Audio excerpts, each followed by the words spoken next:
নমস্কার বন্ধুরা, বঙ্গচিতাস ইউটিউব চ্যানেলের পক্ষ থেকে নববর্ষ উপলক্ষে বড়দের জানাই প্রণাম আর ছোটদের আন্তরিক ভালোবাসা।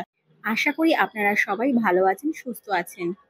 অনেকদিন ধরেই ভাবছিলাম বাগবাজার মায়ের বাড়িতে যাব, কিন্তু নববর্ষের দিন যেহেতু আমরা কোথাওই যেতে পারিনি, তো তার জন্য ভাবলাম আজকেই না হয় বাগবাজার মায়ের বাড়িতে যাওয়া যাক। সুযোগ ও সময় হাতে করেই আমরা আজকে চলে এসেছি আমাদের প্রথম গন্তব্য বাগবাজার মায়ের বাড়ি।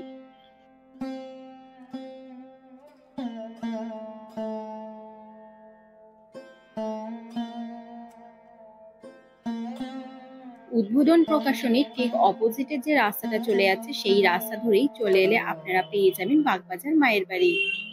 1909 সাল থেকে 1920 সাল পর্যন্ত মা বসবাস করেছিলেন এই বাড়িতে। মায়ের যেহেতু নিজস্ব কোনো বাড়ি ছিল না, তাই স্বামীজি মনে করেছিলেন মায়ের নিজস্ব একটি বাড়ি হোক। স্বামীজির চিন্তা ভাবনাকে বাস্তবে রূপদান করার জন্য এই বাড়িটি কেনেন স্বামী স্বরূপানন্দজি মহারাজ। মায়ের বাড়িতে তো আমরা প্রবেশ করেই গিয়েছি, এবার আমরা সোজা চলে এসেছি মায়ের দ্বিতলের যে ঠাকুর ঘর রয়েছে তার ঠিক সামনে, মানে মা যেখানে বসবাস করতেন ঠিক সেই ঘরের সামনেই। তখনকার দিনে এই বাড়িটি তৈরি করতে খরচ পড়েছিল 11,000 টাকা।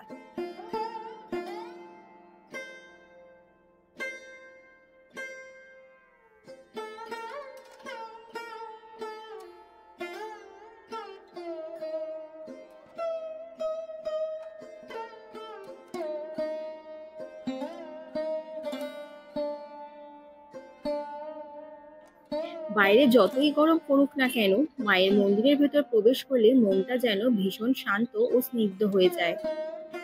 বহু দূর দূর থেকে কত দর্শনার্থী এসেছে শুধুমাত্র মাকে একবার দর্শন করবেন বলে।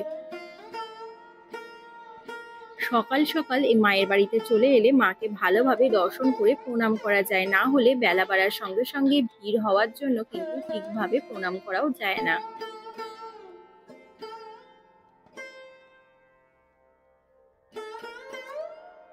মাকে দেখভাল করার জন্য স্বামী স্বরূপানন্দজি মহারাজ এই বাড়িতে বসবাস করতেন, আর এটি হলো স্বামী স্বরূপানন্দজি মহারাজের বসবাসের ঘর।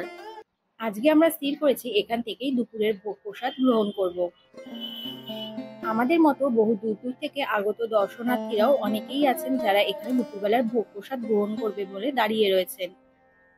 সকাল 10:30 বেজে যাওয়ার পর যেহেতু আমরা কুপন কাটতে গিয়েছিলাম, তাই আমাদের মতো বহু মানুষকেই বলা হলো যে আর কাউকে কুপন দেওয়া হবে না। অনেক রিকোয়েস্ট করা হয়েছিল, কিন্তু তারপরেও আমরা কেউই কুপন পাইনি। মনটা তো একদমই খারাপ হয়ে গেল, কারণ ভেবেছিলাম দুপুরবেলায় ভোগ প্রসাদ মায়ের বাড়িতেই গ্রহণ করব। তো কি আর করা যাবে, কুপন যখন পাওয়া গেল না, তো দুপুরবেলার খাবার তো আমরা বাইরেই যেহেতু খাবো বলে স্থির করে এসেছিলাম, তাই ভাবলাম ঠিক আছে একবার না হয় গৌরীয় মঠে যাওয়া যাক। দিনের বেলার থেকে সন্ধ্যেবেলায় এলেই এই মন্দিরে বেশি ভালো লাগে, কারণ এখানে সন্ধ্যেবেলায় খুব ভালোভাবে হরির নাম সংকীর্তন হয়। তো দেখা যাক আজকে দুপুরবেলার ভোগ প্রসাদটা আমরা এখান থেকে পাই কিনা। মনে হচ্ছে আজকে কপালটা সত্যি খুবই খারাপ, এখানে আসার পরও ঠাকুরের দর্শন পেলাম না। ঠাকুরের সামনে পর্দা টানানো রয়েছে। বলা হলো যে বেলা 12:20 নাগাদ মন্দিরের পর্দা সরানো হবে, তখনই আপনারা দর্শন করতে পারবেন। তাছাড়া তখন ঠাকুরকে ভোগ নিবেদনও করা হবে।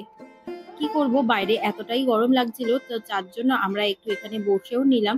আর পরিবেশটা আমাদের বেশ ভীষণ ভালো লাগছিল, কারণ সেরকম লোক সংখ্যা না থাকলেও এত শান্ত আর এত বড় অংশ জুড়ে এই গৌরীয় মঠটা রয়েছে, তো ভীষণ ভালো লাগে এখানে। আর এখানে একটি বিশাল বড় মিউজিয়ামও রয়েছে। আর এখানে ঢুকতে গেলে 50 টাকার মতো এখানে টিকিটের মূল্য রয়েছে। তো এই টিকিট কেটে কিন্তু আপনারা এখানে ঢুকতে পারবেন, তার জন্য একজন গাইডও থাকে। সেই গাইডই আপনাকে সমস্তভাবে ডিটেলস সমস্ত কিছু বলে দেবে। এরপরে সেখান থেকে বেরিয়ে আমরা সোজা চলে এসেছি বাগবাজার ঘাটে। বাগবাজার ঘাটের হাওয়াটা বেশ ভালো লাগছিল, কারণ আকাশে বেশ ঘন কালো মেঘ ছিল বলে।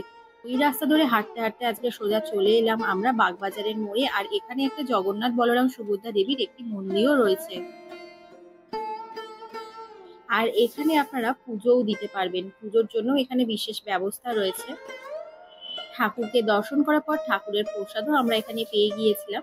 তো সেখান থেকে প্রসাদ গ্রহণ করে আবার আমরা সোজা চলে এসেছি গৌরীয় মঠ যাব বলে। যদি দুপুরের ভোগ প্রসাদ গ্রহণ করতে ইচ্ছুক হন, তাহলে এই গৌরীয় মঠেও আপনারা দুপুরবেলায় ভোগ প্রসাদ পেয়ে যাবেন। আর এইদিকে তো ঠাকুরের পুজো হচ্ছে, তার সঙ্গে সঙ্গে আমরা মন্দিরটাকেও ভালোভাবে কয়েকবার প্রদক্ষিণ করে নিলাম।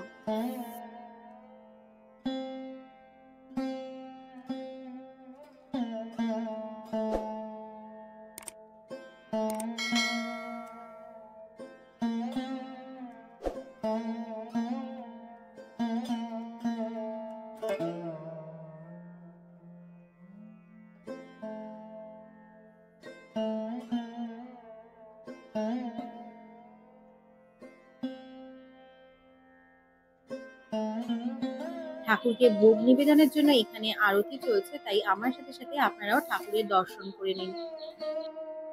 মায়াপুরে দীক্ষা নেওয়ার জন্য খুব কঠোর রীতিনীতি রয়েছে। তো এই মন্দিরে যদি আপনারা কেউ দীক্ষা নিতে ইচ্ছুক হন, তাহলে কিন্তু এখানে সেরকম কোনো কঠোর নিয়ম রীতি নেই। তো সেই ক্ষেত্রে আপনারা এখানে কিন্তু ভালোভাবেই দীক্ষা নিতে পারবেন। মূল মন্দিরের ঠিক অপোজিটেই রয়েছে এই নাট মন্দির, আর এখানেই হরিনাম সংকীর্তন হয়।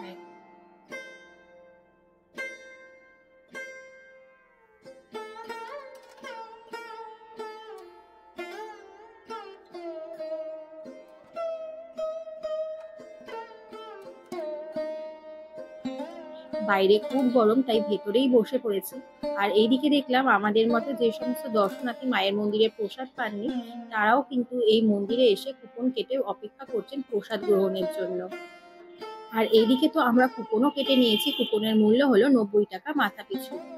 এবার ভোগ প্রসাদ বিতরণের পালা, তাই এখানে বাইরে থেকে আমরা হাত ধুয়ে সোজা ভেতরের দিকে এগিয়ে যাচ্ছি।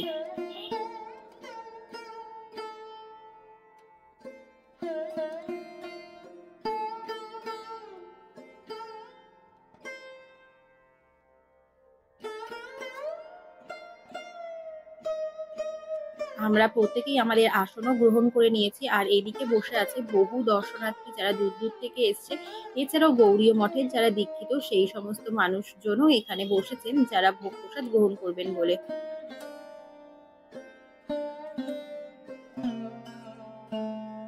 তবে এখানে কোনো চেয়ার টেবিলে বসিয়ে খাওয়ার ব্যবস্থা নেই। আর এই প্রসাদ গ্রহণের জায়গাটি এতটাই শান্ত আর এতটাই ঠান্ডা যে বাইরে এতটা গরম থেকে এসেছি বলেও সেটা অনুভব করতে পারছিলাম না। মনে হচ্ছিল কয়েকটি এসি যেন পরপর বসানো রয়েছে। যাই হোক, এইদিকে আমাদের প্রত্যেকের প্লেটেই ভোগ প্রসাদ চলে এসেছে। 2 রকমের তরকারি ছিল, সঙ্গে ছিল অন্ন, সঙ্গে রয়েছে ডাল আর চাটনি, আর রয়েছে পায়েস।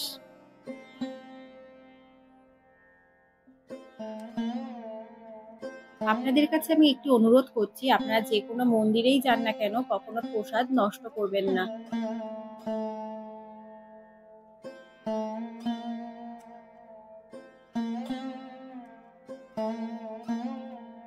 প্রসাদ গ্রহণের পর একটি নির্দিষ্ট স্থান রয়েছে, সেখানেই পাতা ফেলতে হবে। পাতা ফেলার পর সামনেই একটি বেসিন রয়েছে, সেখান থেকে সবাইকে হাত মুখ ধুয়ে নিতে হবে।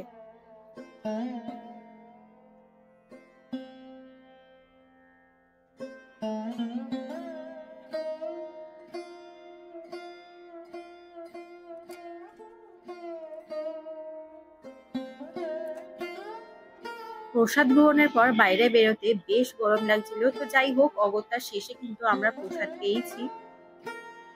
তবে এই চৈতন্য মিউজিয়াম যদি আপনারা দেখতে চান, তাহলে সকালে বেলায় এলেও কিন্তু এই মিউজিয়াম খোলা থাকে বেলা 12টা পর্যন্ত, আর বিকালের দিকেও আপনারা আসতে পারেন। তবে মিউজিয়ামের ভেতরে কোনো ফটোগ্রাফি অ্যালাউ নেই। মিউজিয়ামের ভেতরে ফটোগ্রাফি নিতে হলে তাহলে আপনাদের অ্যাপ্লিকেশন জমা দিতে হবে, তারপরে কিন্তু আপনারা এখানে ছবি তুলতে পারবেন। মিউজিয়ামের ভেতরে প্রত্যেক গ্রুপের সাথে একজন করে গাইডও থাকে।